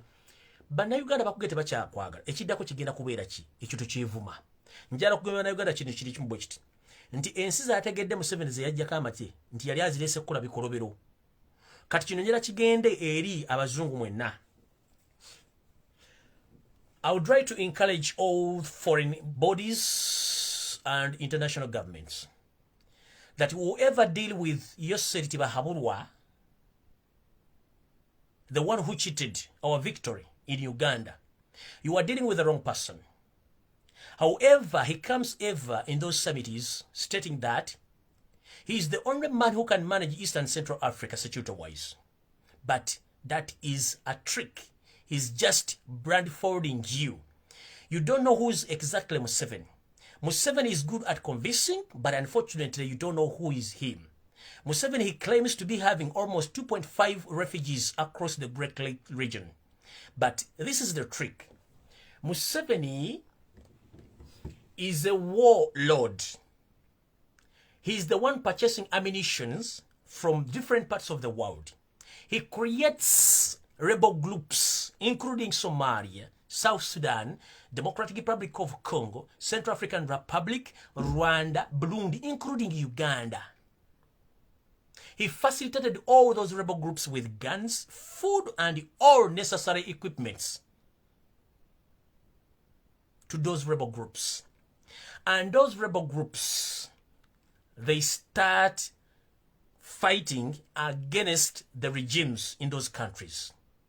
And the process, the citizens of those countries, they flee those countries and they end up in Uganda. That's how the number keep on increasing of what? Of refugees. But physically, if you come to Uganda, you can look in those camps, you can't find refugees because all refugees now Museveni registered them as Ugandans. They hold Ugandan passports, they hold Ugandan national identifications. They are nowhere to be seen. So after you knowing that Museveni is the one, a peacekeeper in East and Central Africa, is the one creating those rebel groups, he facilitated them. Then those rebel groups, they cause catastrophe in those countries, which led to all citizens of those countries learning from those countries. They end up in Uganda and they become refugees. Thereafter, he comes to you and he lies to you that I'm the one who keeps law and order, who holds the second largest number of refugees in the world from Turkey, because Turkey is the country leading with the biggest number of refugees in the world. So Uganda is the second of welcoming refugees. But it's Museveni who creates those conflicts in East and Central Africa, which led to the flow of numbers of refugees in Uganda. And the same time you pay him to facilitate those refugees, so he gained twice. He uses the tax money, he uses the taxpayers' money to create those wars. Thereafter, you and the other NGOs, you facilitate with cash to feed those refugees. Thereafter, himself, he ended up causing chaos in East and Central Africa himself, and he became the negotiator. He became the king of East and Central Africa in causing chaos. So that's the man you are dealing with. You understand? He creates war in Somalia, South Sudan, Central African Republic, Congo, Burundi, Rwanda, including Uganda. And if you want to witness that, UN, please come and witness all those refugee camps. If you find those refugees there, please, you will say that I'm lying to you. But it's Museveni who created those wars, which lead to the flow of the numbers of refugees in Uganda, whereby he uses those numbers to get money from you and uses that money in his own benefits. That is Joseph Tabasula Mtanwaka, the son of Kareches. You don't know who is the hero is that man. That's why he feared to lose the leadership of this nation, because he knows he's going to be accounted. He's going to be accountable for all the crimes against humanity.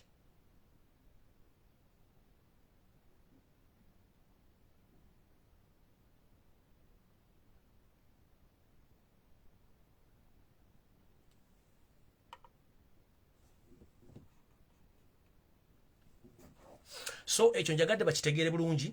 So ngenze ku kirala. So ekintu kya Museveni okuplaninga nti ye agenda kukola ki? Agenda kukozesa obwakabaka bwa Buganda okufuna soft landing ey'okufuna Kyagulanyi Ssentamu ku negotiating and yofumufula vice president ne prime minister kyegenda kukola. Kubanga bannayuganda bebalonze bonna so si bwakabaka bwa Buganda. Era kabaka mbadde nkusaba Ssaabasajja Kabaka Magulu Nnyondo ebintu bino tobyetabaamu. Kanjala bwa fresh news kano katono nnyo jala bwa fresh mbawa information mbagambye muganda affe selector Devi zembu yagezi kunta ekyo kyonki bagambye kati njala bwa bu fresh news buno mu butegeke bulungi nnyo mumpulize bulungi nnyo mbawe bu message buno ndio kenfu butuke ngende wano.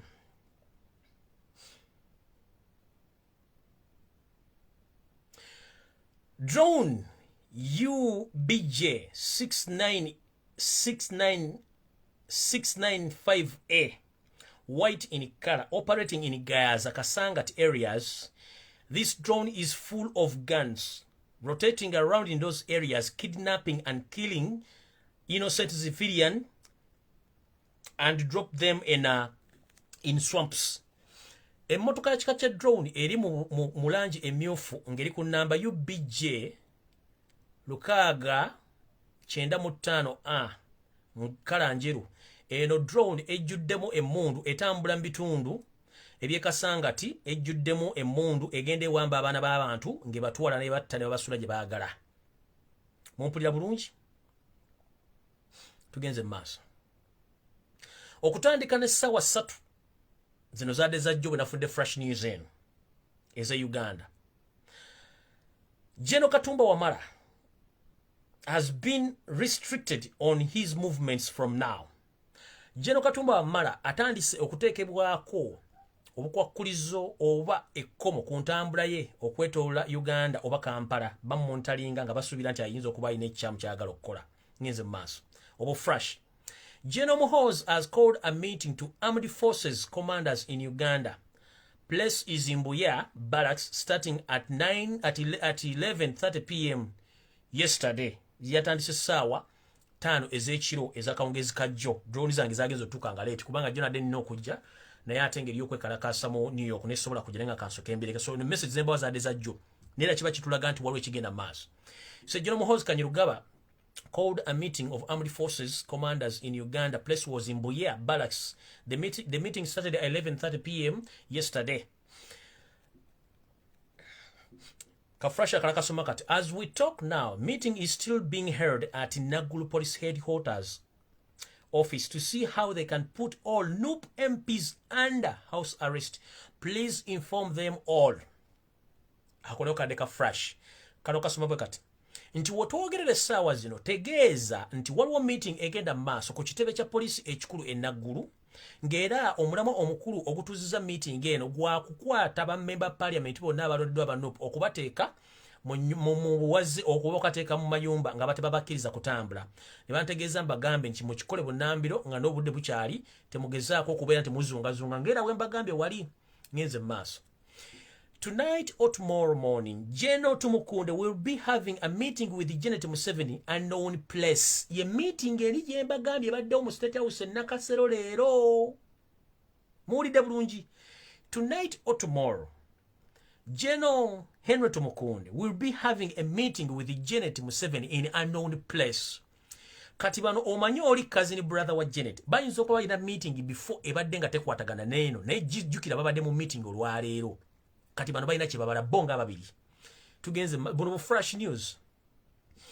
The Uganda human rights guys have meeting with the president at the State House at 1 a.m. in the morning. Yabadde ya Joe. Kati omanyi Museveni alina obuzibu. Buli kintu kyonna ayagala kigazetingira kuyenga akigazetingira. Kati n'abaana ba human rights nabo yabayise bonna okubakanga n'okubasisa baleme kwogera ku nsonga z'okuwamba abantu n'okubatta. Kankaddemu. Uganda human rights guys, they have a meeting with Yoseri Tebahabulwa Rutabaisirwa, the son of Courage, at the State House at 1 p.m. in the morning. That was yesterday. The meeting took place. In the meeting at Lumbuye Barracks, they are planning to see how they can meet Bobby Wine on the table because West countries have warned him. Kati bw'owulira message eno naye kugamba Museveni yafunye phone call okuva mu UN. Eno fresh message eflashinga ne kyenabagambye nti Museveni yayise meeting eyo eyabaddeyo olwaliro ku makya. Ebaddeyo olwaliro ku makya gyembagambye gyebabaddemu ne bagamba bagenda ku discuss nga Robert Kyagulanyi Center mu we forward bagala kuyita Musabasajja Kabaka Magulu Nyondo kankabadde mbulungi. In the meeting at Lumbuye Barracks, they are planning to see how they meet Bobby Wine on the table because West countries have warned Museveni. Together, Mashoka fresh color. West countries need to recount all votes and see all the DRC forms.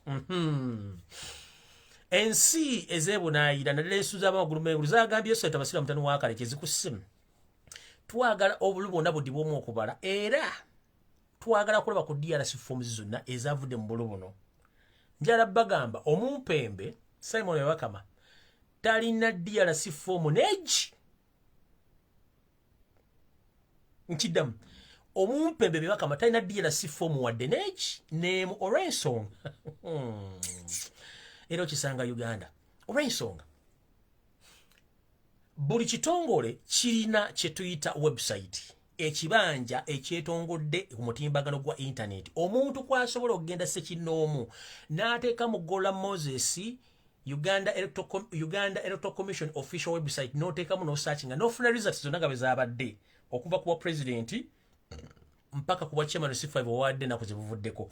Wetwogerera essaawa zino ekibanja kya Uganda Electoral Commission tekuli wadde result neegi eyavudde mu presidential parliamentary chairman C5 ne bakansala tekiriyo ekibanja kikalu ani alina okuliisa ekibanja ekyo oba okufeedinga ekibanja ekyo results zibeereko ke kakiko by'okulonda ne Simon Bakama kati Simon Bakama bwe kibanga ekibanja okulina okubeera ebintu ebyo ensi yonna ebirabe tekirikyo ani gwe walangiridde eyawangudde kubanga olunaku lwolangiridde nti gundi yawangudde omugazetinga results ezo ne zigendayo naye olwokuba tolina results ze wasomye na DRC forms y'ensonga lwaki tolina kyogenda gamba gwanga era ne international community zigambye dead or alive bakwagala ng'oli mulamu buli mufu oba buli DRC forms giwazijje n'ebiwavudde mu kulonda giwabijje ngenze maaso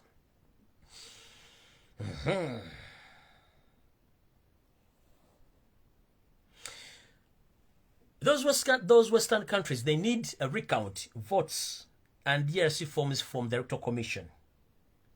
That's why they needed to meet Bobby Wine, Stroke, and all commanders.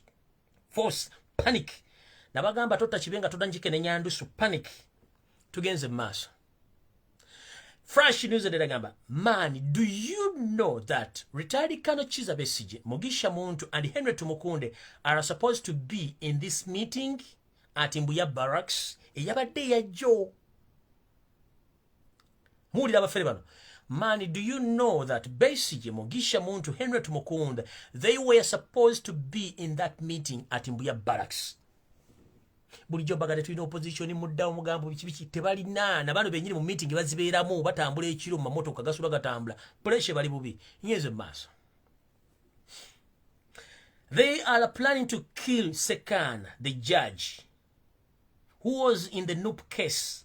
Please, if you know him, inform Judge Sekana to hide far from our way, where he can't be seen. Waliwe bagambi de yenna amanyo omulamuzi Sekana bambi mugambe swabba nti munnage yetegereze gyali n'ebigere byatambula information emu ku bafulubidde mu meeting eno mu fresh news zemba wano fresh message zemba wa egambye nti man, if you know Judge Sekana, please inform him that they are planning to kill him, so inform him to hide. Ngenze mass. Fresh message regama. Dr. Rina Zedriga, they are planning to kill her. Dr. Rina Zedriga, amiyuka Robert Chagulanyi seta mu mambuka ga Uganda, bapulaninga ne mujjawo. Ngenze mass. A hotel in Arua, where Bobby Wine was arrested, government is planning to take it, but through military or court. Let them know, please. So this message goes direct to the owner of that hotel in Arua, where Robert Chagulanyi Sentamu was arrested. Either you're a cousin or a member of that family, the state is planning to take over that business or that hotel through military or court.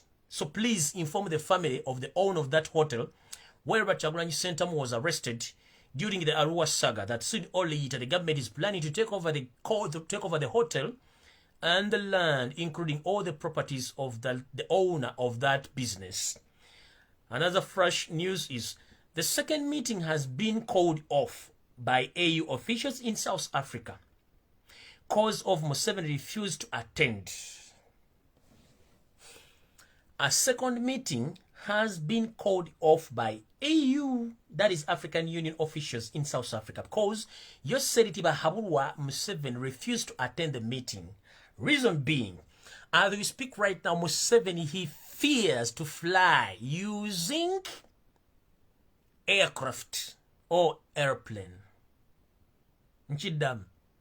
Museveni yayitid olukiiko olwabadde olwa African Union olwateekerekeddwa mu nsi ya South Africa lwayimiriziddwa olw'ensonga nti baayiseeyo Senator Basirwa Mutanu wa Kalekyezi okugera mu lukiiko luno naye Museveni teyalabiseeko. Mu butalabiswako olukiiko luno ne baluggalawo. Kitegeeza ki? Mu information gye nnina enyimpiyimpi egamba nti Museveni atya okutambulira mu nnyonyi yonna mu bire byonna ewantu wonna. Kubanga akimanyi lweyagaliza muka kitalo ttanyoko. Akimanyi nti ensi yonna yamugaanye si president wa Uganda. Ate akimanyi nti bamunoonya tebatudde. Ayinza okuba ali munyonyi omwaloota bamusindikira ekizuka n'aloota ng'era atuuse ewaabwe ekaganga. Gy'alowooza nti taagende jassa banne nti bo tebaagende oba ye taagende. Ngenze maaso. Tugenze maaso. Fresh news endaliri bweti. Good morning, comrade. URA has already changed the system on the taxes. For example, if you're paying high taxes when you're buying kamonye, that is taxi, now when you want to sell it, you are again taxed as 18% of the sale price. Using the sale agreement, they have automated all the things in the system. Life is not easy here in Uganda. Things are not easy in Uganda. Business are down and everything and business, they are not as usual as we talk right now. Nchidam. Fresh news egambye nti oli otya comrade. Ekitongole ekisoloza ky'omusolo mu Uganda kitandise okukola enkyukakyuka mu nkola yakyo ey'emirimu. Gamba okulinnyisa emisolo mu kusasula emmotoka eziba ziyingira eggwanga. Katugambe nga zino emmotoka ezikolebwa mu byobusuubuzi nga kamunye kye tuyita taxi. Ne bakugamba ne bwoba omaze ogigula ng'omu ne bwoba omaze ogiyingiza mu Uganda ng'ogikuze. Ate era bakutegeeza bataddemu enkola endala n'oba otunda emmotoka eyo era bakuteereddeko omusolo ebitundu 18 ku buli 100 ku ssente z'otunda emmotoka eyo ku ndagaano gy'okola. Kubanga bw'oba otunda emmotoka eyo olina okuleeta kaadi y'emmotoka eyo. Kaadi y'emmotoka eyo olina okugenda mu poliisi okugiverifyinga ne mu URA okumanya ne nannyini mmotoka eyo. Kati osobola kutunda mmotoka nga gw'ogiguzizza tamaze kuverifyinga kaadi y'emmotoka eri mmanya gaani era yasasula omusolo, era olina kuddayo kutegeeza URA nti emmotoka ngenda gitunda eve mu manya gange gende mu manya goono. Kati wano bakkwatira akawaayiro kano we kagamba. Ono n'aŋŋamba nti ebyensuubula ne bizinensi mu Uganda tezikyagenda bulungi era abasinga obulungi tugenda zivaamu embeera etandise okutuzibuwalira. Ezo fresh news ngenze mu maaso. Ka fresh news akane kagamba zino fresh messages njala bwa information kubanga mubadde mu ludda okundaba.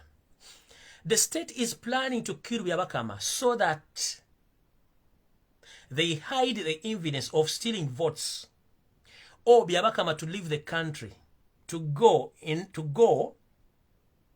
leave the country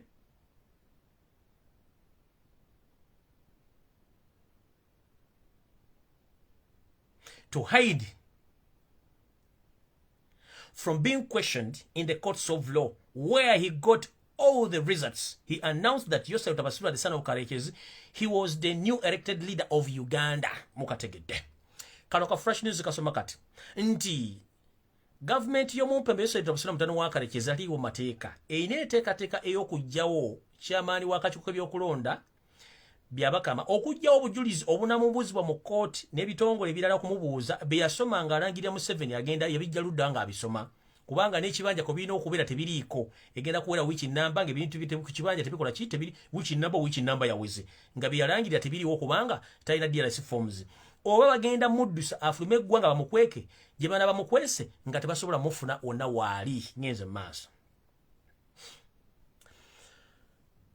Era messenger negamba nti government y'omumpembe Yosef Tabasula mutano wa Karekezi etandise okunoonyereza ku bitavu by'abasirikale abanene mu government nga bwe bakusanga nti oli musirikale mu kitongole kyonna ng'oli munene naye ng'olina ssente zisukka obumbi obubiri, ssente zino bagenda zikwata baziteeke ku nvumbo bazisibe kubanga bakimanyi nti mugenda kuba abamu abatandika okusasulira ssente okuyeekera government y'omumpembe Yosef Tabasula mutano wa Karekezi.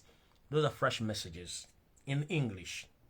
The state started investigating the bank accounts of their own UPDF senior officers. Once they found more than 2 billion Ugandan shillings on their accounts, all that money is confiscated because the government is in fear that some of their officers, they're under investigations of promoting rebel groups and they want to unseat Yosef Tabasula, the son of Karekezi. Let's take it the bulungi. Your fresh message again.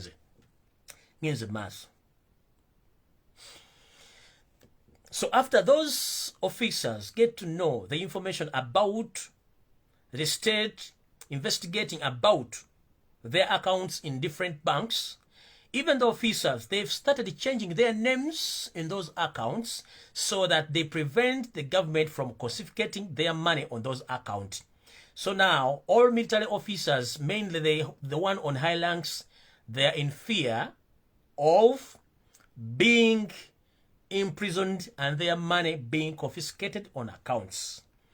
aha ngenze maaso kati kano ka fresh message nakabagambye naye sigenda kwogera mbagambye abanyolo mugende eno fresh message nje bagaye bugambi abanyolo mugende munoonye kabaka wammwe gyali gano kangeesigalize mugende munoonye kabaka wammwe gyali ow'abanyolo awo sigenda kusukkawo kukabanyolo e fresh message kanji baleke ndagibagambye dda sigenda jongerako mbaa jongerako nja kumala kutumira drones zikomewo zimpe information ndala kwata kuno ku nsonga eno ndio kenzije ndoza mu mpulidde bulungi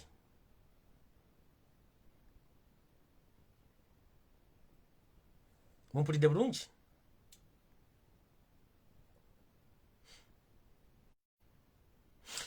akala kakano manyi saime babakama owulira kagamba bweti kati please if it is possible ask the EC boss or the chairman of electoral commission as to why they have not displayed all the results after announcing the winner of the campaigns. It is now a week after the polls because NUP can use it as an evidence demanding results. Please inform and tell the public to demand the victory of Robert Kyagulanyi Ssentamu because the EC boss is in fear and in a panic. Even if you go on their website, there is no any kind of information about the previous presidential and parliamentary elections because they are not displayed anywhere on their website because Simon Bakama lacks the DRC forms. He announced Museveni on gunpoint. He can't testify in the courts of law where he got all those results which he laid to the public that Yoseri Tibahamurwa, the son of Karekezi, is a new elected president of Uganda because he doesn't have the evidence.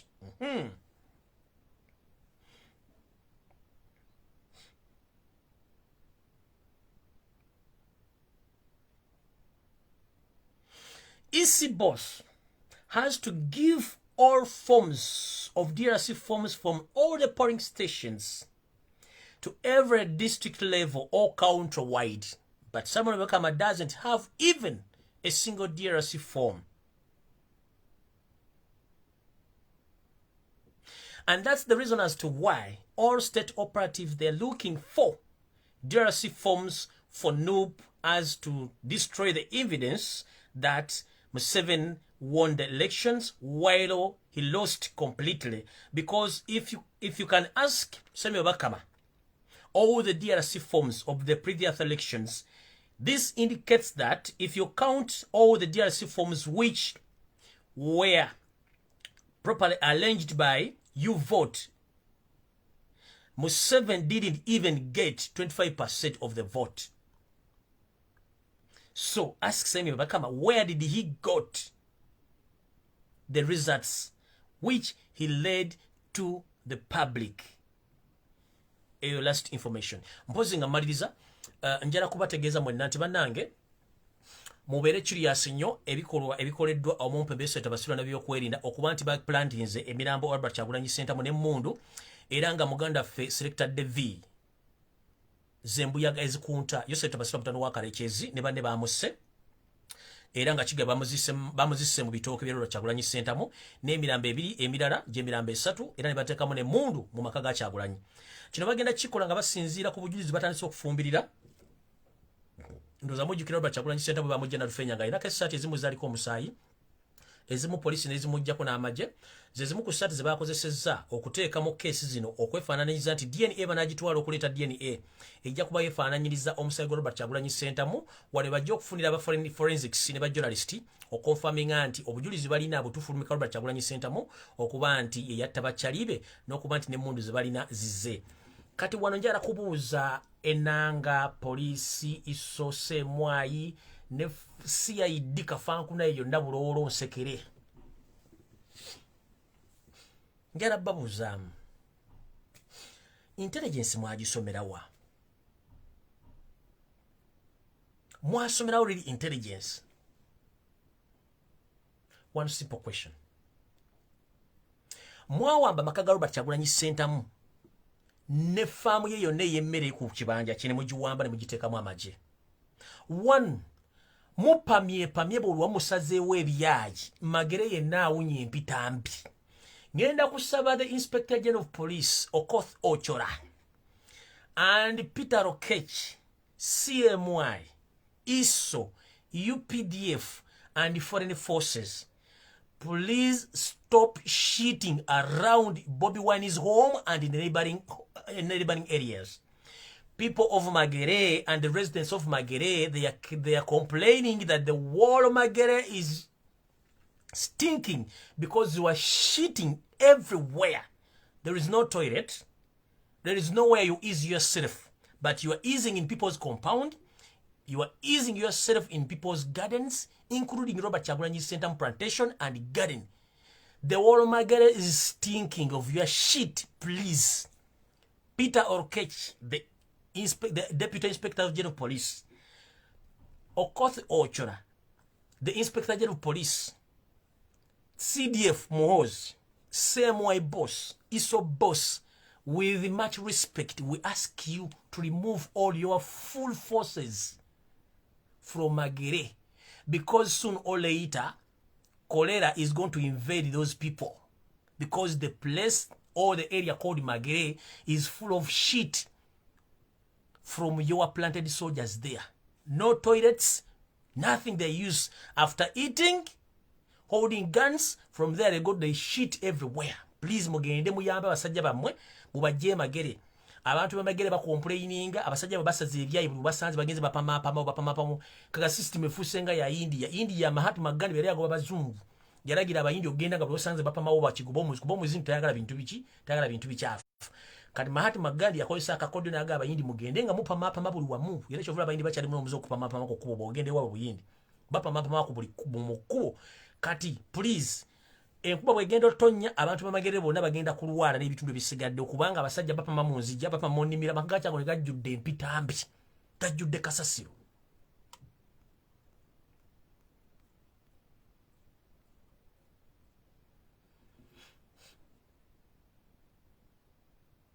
Mukwata abasajja bammwe bebapamanga obusaanyi bapama jukira bali akawunga na bijanja birimu kawunkumi bapama empitambi ebyayi ebiwunya. Musajja Robert Chagulanyi Center mwali mukalina ne ensemu wungirire efuse kizibu baneba bemage bagakiki ne kyatujiriza balina amafumbe gapama buli wamu bali ebijanja ebifu bali akawunga akaweddeko bebagene bali amaje amafumbe ne bali ebikomando ebijanja. Abasajja bapama balinga obusaanyi omuntu utukira okupama mu famu y'omuntu binawunya ekyalo kiramba kyo ne pitambi neewunya kitegeeza abasajja bali mbuzibu.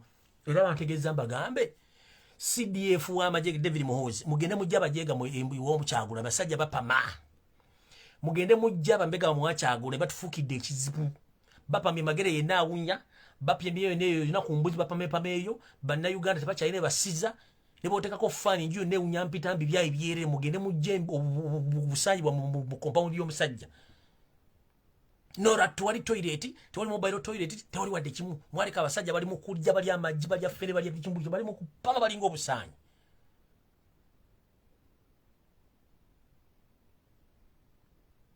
Mufuka buli wamuti. Omusajja ali ku buzibu.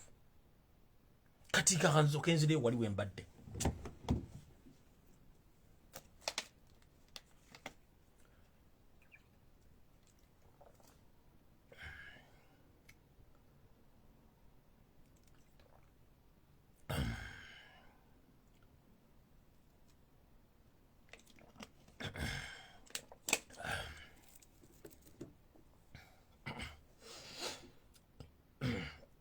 Okay.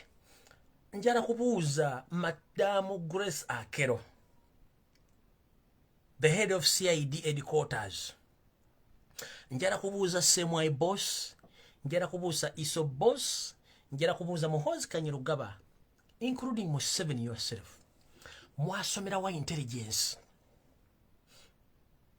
Whereby mulese omulambo gwa Muganda ffe Selector Devi n'emirambo emirala ebiri mu giplanting wa Robert Chagulanyi. Ono Selector Devi batamanyi bamuse bambe Selector Devi mufu ne mulete emirambo egyo ne mugizika Robert Chagulanyi Center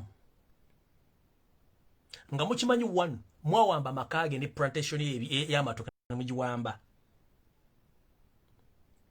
kyo kitaddawo ne muleeta emmundu muzizike Robert Kyagulanyi Ssentamu nga mukimanyi Robert Kyagulanyi Ssentamu talina adde emmundu ne mwaliwo mwamusibako emmundu nakyo ne kigaana ne muddira muleeta emirambo Selector David mwamubba omutwe ne mugwasa mwamubba ekigala ky'emmundu n'afa mwali mumutwale n'afa ne mujjamu n'amaaso ne mugasokoolamu omulambo ogufudde nga gulimu amaaso gulabika n'omulambo ogutali mu maaso gulabika 1 point ekyokubiri oddira otya olugoye lwewajja ku Robert Kyagulanyi Ssentamu ng'avudde mu Nalufenya ali mu kkooti n'olumuggyako olw'okuba lwaliko omusaayi n'olutwala nga mumulina kye mupulaninga mu maaso kitya musa Selector David ne banne mubaziise wa Robert Kyagulanyi Ssentamu mu bitooke ne muddira olugoye luli ne muluteeka mu koffini ya Selector David oba ne musalaza ne musula ku mirambo gino emirala ebiri mulyoka muyite kampuni zammwe ez'amawulire ne ba international journalist ne muyite ne forensics team bajje bamuziikula emirambo egyo naye nga engozi za Robert Kyagulanyi Ssentamu ziziise mu ntaana ezo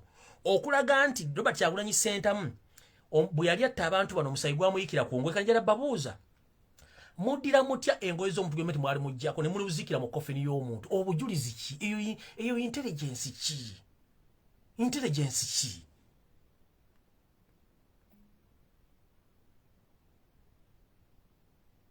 eyo intelligence ki mulowooza mu Robert Kyagulanyi Ssentamu bwe yatta abantu bano omusayi gwamuyikira ze zino essaati kubanga mukimanyi omusayi ne baguba gukaze bwe bagutwala mu laboratories basobola ogutuntralizinga DNA y'omuntu n'efuluma nanyini musaayi ogwo kati mwe mulwagala kulozesa ensi nti kubanze nze njuwa omunnyo mbata kati bino mbiye mugende baboyi mugende muziikula emirambo gyammwe n'emmundu zammwe munonye mugiteeka nkiddamu iso semwayi poliisi n'ebitongole byo ebyekisiro bitumba mugende muziikula emirambo gyammwe giri egi esatu gye mutadde Robert Kyagulanyi Ssentamu mugende muziikule emmundu zammwe muzitwale nga nina bugisi mufungize ebyo bibuuziboozi bimwakolanga mu myaka gy'ekinaana ne mu myaka gy'ekyenda nga mufuleminga abantu Robert Kyagulanyi Ssentamu temugenda mufuleminga ebibuuziboozi bya kisiru mwaddide olugoye lwe ne mululeeta mulugase ku mirambo giri mbu DNA eveeyo mbu yali mukwetaba mukutta abantu bali muzisa ate nga mwe mwata Selector David mwamutta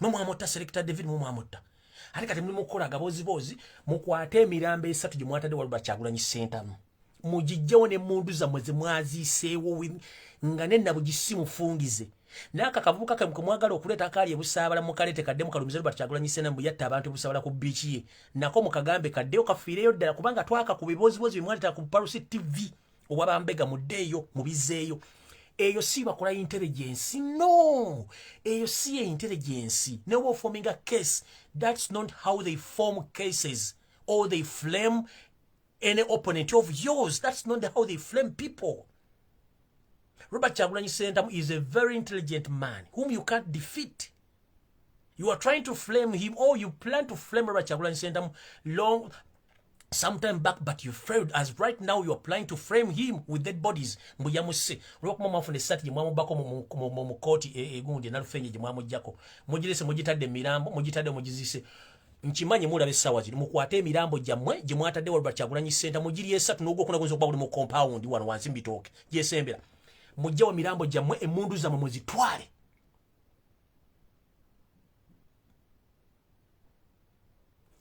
mubijeewo eyo ddiiru nfu bwe mba tebwasoma it's none of our business arrogance yammwe it's none of our business luzi yammwe it's none of our business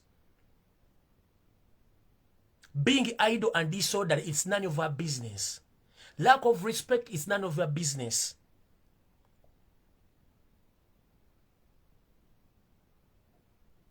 for us we are ready to claim our victory imukola byekisiru mukwate emirambo gyammwena esatu giri mu bitooke bya Kyagulanyi Ssentamu manju ku sayidi y'ekibira eri gye mwagistadde kubanga mwateka amagye gabadde gakuumawo olaalongo ogumu muyina guplantinga wano mu compound n'emmundu era mwazitaddewo ne coffin mwazireete nino tundabana kugamba n'olaba akakolwa nkazanyira mu musiri ogwateganya nnyini gwo nino kajjagalaza obugulu awo mukafeero yaga nti amagezi gaba ga mutwe so si mugejjo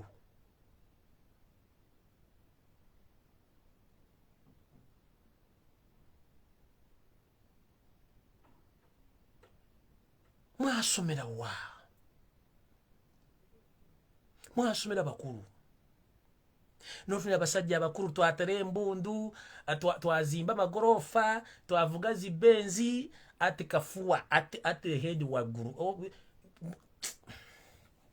mwatera embundu mwatunga obwogerezi mwatunga ettaka mwatunga emotoka mwasula mu magorofa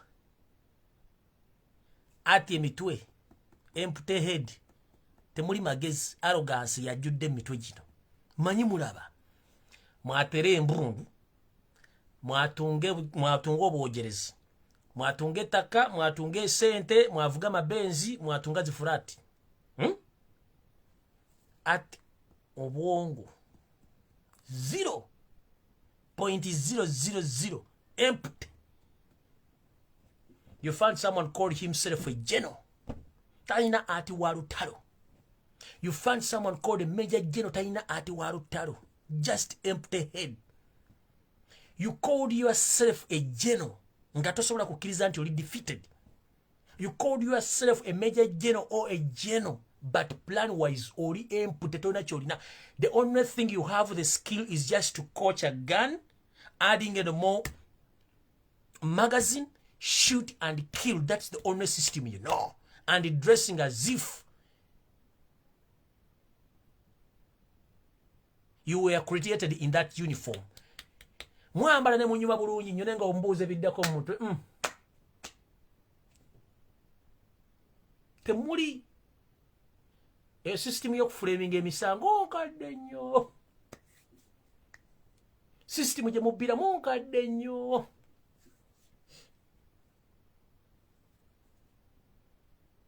Byonna emulina bikadde nnyo. Bifu.